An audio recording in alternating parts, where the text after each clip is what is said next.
ప్రియమైన సద్గురు, మీకొక ప్రశ్న. నేను చాలా ఎమోషనల్ వ్యక్తిని. చాలా సందర్భాల్లో ఎటువంటి భావోద్వేగం లేకుండా పరిస్థితుల నుండి తప్పుకోవడం కష్టమవుతుంది. అది నాకు మంచిది కాదని తెలుసు. నాకు తెలుస్తుంది. దీని పర్యవసానం నాకు నచ్చినట్లు ఉండదని. కానీ నా మనసుని, భావోద్వేగాల్ని తిప్పుకోలేకపోతున్నాను. ఈ పరిస్థితిని నేను ఎలా హ్యాండిల్ చేయాలో నాకు కొంచెం తెలుసుకోవాలనుంది. నా ప్రశ్నకు సమాధానం చెప్పండి సద్గురు. ఓహ్, ప్రపంచమంతా ఇవే మాటలు. బుద్ధి, మనసు గొడవ గురించి. కానీ మీరెలా ఆలోచిస్తే అలాగే అనుభూతి చెందుతారు. అలాగే మీరు ఎలా అనుభవిస్తారో అలానే ఆలోచిస్తారు.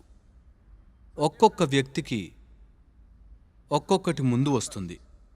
కొంతమందికి వారి ఆలోచనలు, ఇప్పుడున్న విద్యా విధానం వల్ల మనుషుల ఆలోచనలు భావోద్వేగాల కంటే ముందు వస్తాయి.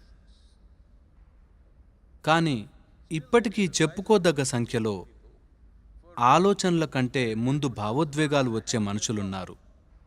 ఇప్పుడు సోనాక్షి ఏమడుగుతోందంటే, కొన్ని సందర్భాలు మీకు ఇష్టం లేకపోయినా భావోద్వేగాలు ముడిపడి ఉంటాయి. అందుకే ఆలోచన అటు వెళ్తుంది. మీరు కూడా ఆ మార్గంలో వెళ్తారు. మీరు అర్థం చేసుకోవాల్సిందేంటంటే, ఆలోచన చురుకైనది. ఇవాళ నా ఆలోచన ఆవిడ అద్భుతమైన వ్యక్తి అని చెప్తుంది. రేపు ఆవిడ నాకు నచ్చని పని చేస్తే ఆవిడ మంచిది కాదని ఆలోచన చెబుతుంది. కానీ ఆవిడి పట్ల నా భావోద్వేగాలు ఆలోచనని దాటిపోతాయి. అవి అంత చురుగ్గా ఉండవు, తిరిగి రావు. కొంచెం విచిత్రమే ఇది.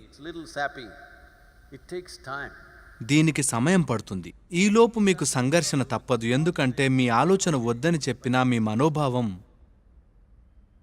చిక్కుకుపోయింది. దీనికి నేనేం చేయాలి?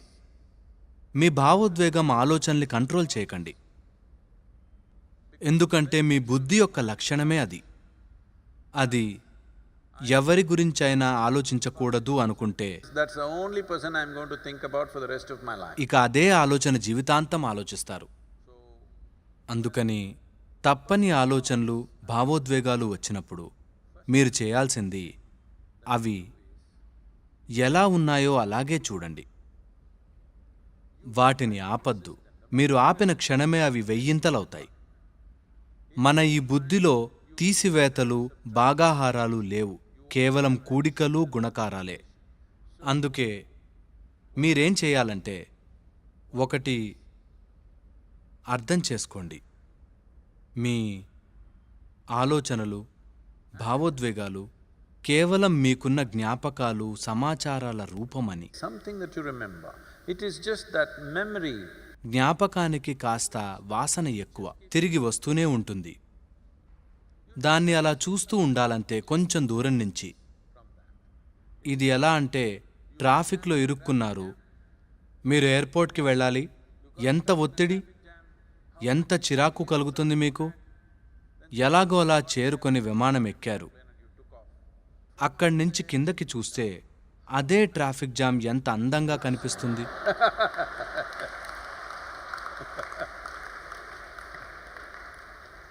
ఇదెందుకంటే కాస్త దూరం ఉంది. అదే ట్రాఫిక్ జామ్ కానీ దూరంగా ఉంది.